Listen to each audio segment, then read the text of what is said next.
Hello. In this video we're going to talk about drugs for the treatment of diabetes. And we're going to first start off with thinking about how do we treat generally type 1 versus type 2 diabetes.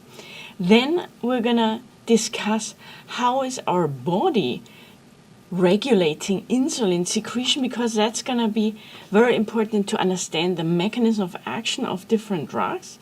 We will then talk about generally about all the drug classes that we use to treat diabetes and think about their mechanism of action.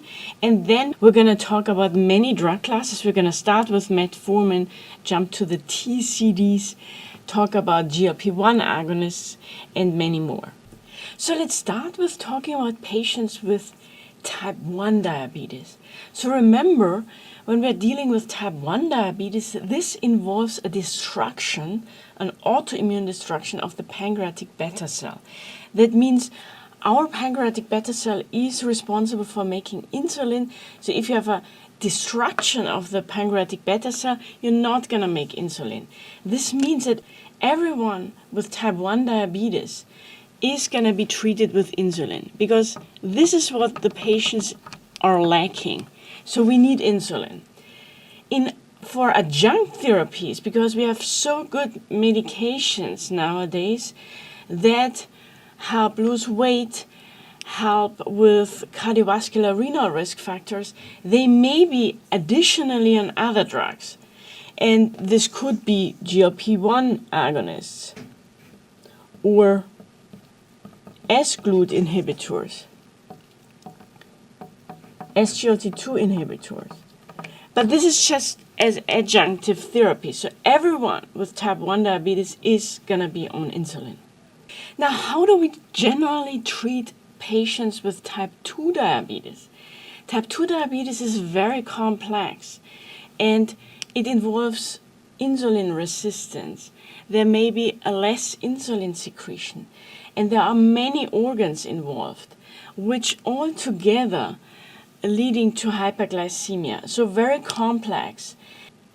So how do we treat patients with type 2 diabetes? So here it's way more individualized. So we're going to look at the specific patient, how we're going to treat this patient. Not everyone with type 2 diabetes is on a specific drug, like we said for type 1 diabetes, where it's always insulin. So here we have a lot of drugs to choose from. Particularly recently, it has been shown that there are medications that have a lot of additional beneficial effects, like they help with cardiovascular disease, renal disease, they help with weight loss. So many patients with diabetes have also additional risk factors, and specific treatments are going to be very beneficial. For example, drugs like the GLP-1 agonists have been becoming very popular.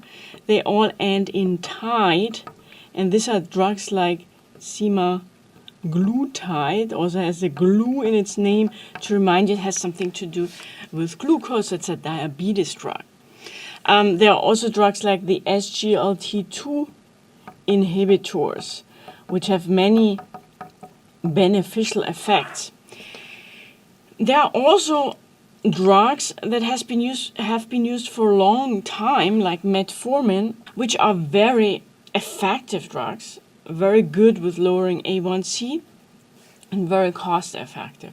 So we have a lot of drugs to choose from, and we're going to go through them one by one to figure out what is going to be the best for your patient, but it's way more individualized than when we are thinking about type 1 diabetes.